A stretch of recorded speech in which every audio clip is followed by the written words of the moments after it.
है, फिर घर के बाकी लोगों का इंतजार करने लगती है। गौरी सबसे पहले अपने पति आशीष को फोन घुमाती है। कितनी देर में आएंगे आप? गौरी बस अब थोड़ी देर में आ रहा हूँ, ज्यादा से ज्यादा आधा घंटा। ठीक है। तभी सास मीता जी की आवाज सुनाई देती है।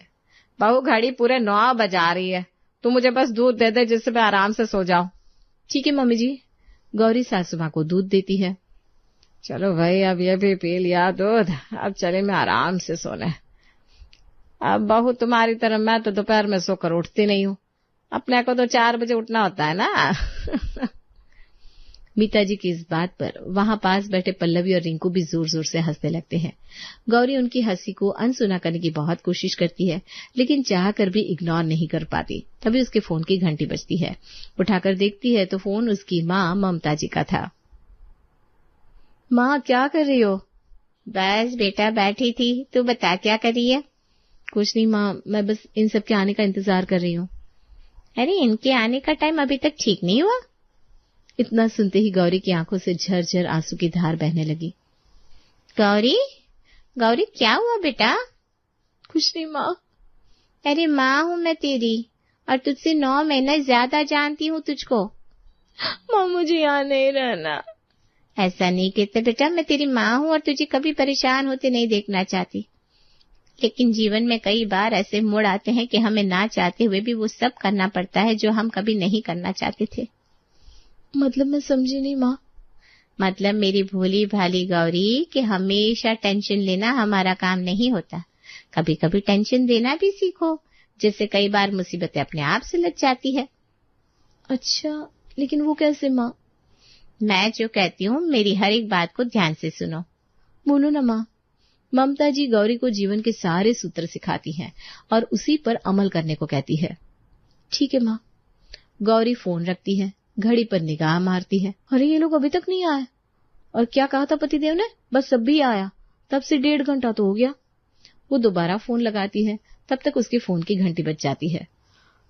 गौरी बहू हमें आने में 1 घंटा और लग जाएगा, वो आशीष अभी माल उतरवा रहा है। आज माल का ट्रक आया है ना, इसलिए हमें आते आते 12 तो बज ही जाएंगे।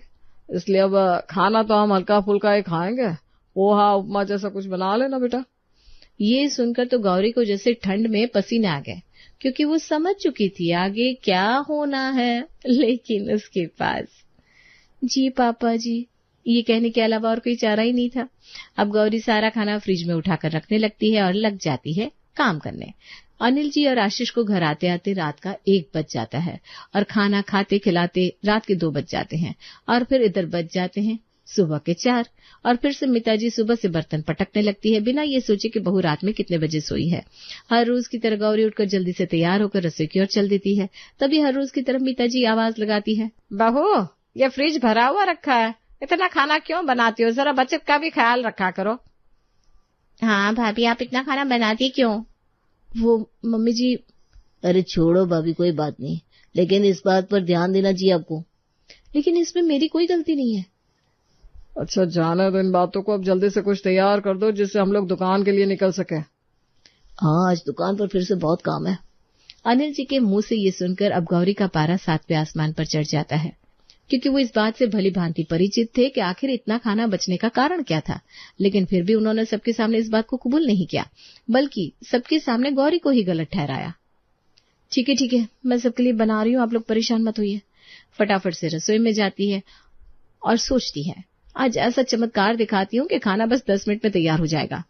गौरी कल के बचे हुए खाने को सबके सामने गर्म करके लगा देती है। ये क्या है भाभी? हाँ बहू ये कल का बासी खाना, वही हम तो ये नहीं खा सकते। फिर मीता जी अपना वही दांव फेंकती है जो उन्होंने आज तक ब्रह्मास्त्र की तरह यूज किया था।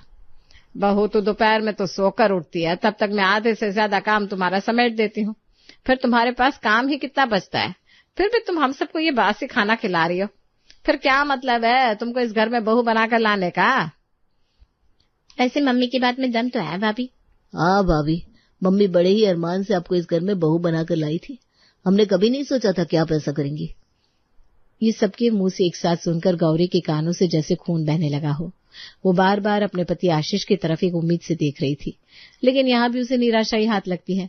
फिर उसे अपनी माँ की कही बात याद आती है पूरा दिन काम करते हुए उसके कानों में वही शब्द गूंजते रहते हैं। फिर से देर रात ससुर जी और पतिदेव घर आते हैं। मीता जी और बाकी सब तो कब के सो चुके थे। अगले दिन गौरी 7 बजे भी नहीं उठती। मीता जी घड़ी देखती है, सुई खिसक कर 8 पर पहुंचती है। अब मीता जी का पारा चढ़ने लगता है। तभी पड़ोसन 2 आलू मांगने आती है। अरे मीता जी 2 आलू होंगे क्या?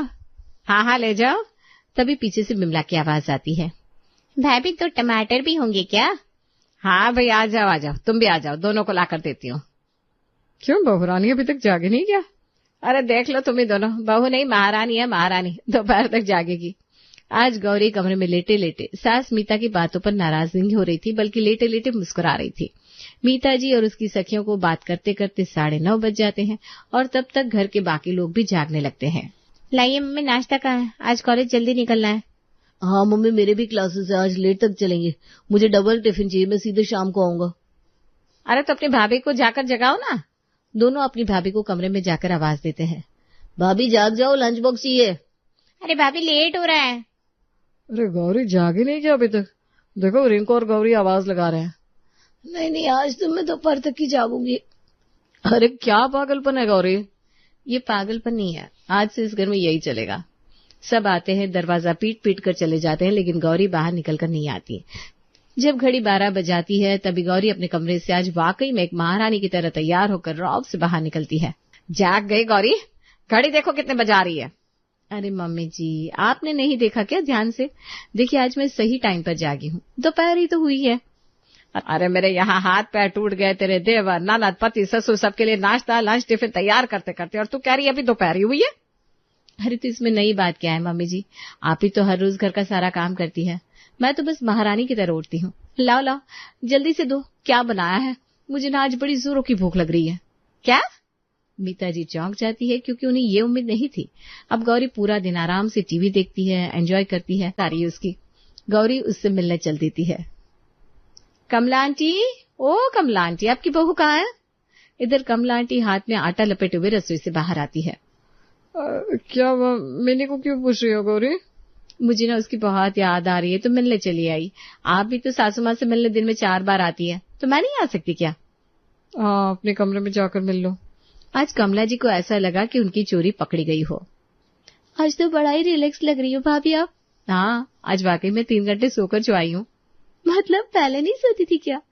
फिर गौरी मिनी को अपने मन की पूरी बात बताती है। भाभी आप मेरी सास से मिली ना, देखी उनकी हालत। हाँ, आटे में सनी हुई थी। वो बस इसीलिए अब मैं भी उतना ही काम करती हूँ जितना जरूरी है, ज्यादा बिल्कुल नहीं करती, वरना मुझे ऐसे ही पागल कर रखा था। और ये सब मुझे ना विमला आंटी की बहू ने सिखाया है, ये ब्रह्मास्त्र उन्हीं का दिया हुआ है। ये सुनकर गौरी चौंक जाती है। अच्छा जी, तो ये सब मेरे घर बस ज्ञान देने आती है और मजे लेने, और बाकी सब अपने घर में परेशान है। अब ठीक है, मैं भी समझ गई हूँ इनको कैसे मजा चखाना है। अब शाम होते होते बहू फिर से 10 बजे अपने कमरे में जाकर सो जाती है और इधर पूरा घर भूख से बेहाल हो जाता है। मम्मी आप भी कुछ बना लो ना। अरे मैं क्या बनाऊं, तू बना ले। अब कुछ दिनों में तेरी भी तो शादी करनी है। नहीं मुझसे नहीं बनाया जाएगा कुछ भी। जुबान तो तेरी खूब चलती थी, इसीलिए सब गड़बड़ हुई है। मैं बाजार से फ्राइड राइस और मंचूरियन लेकर आता हूँ।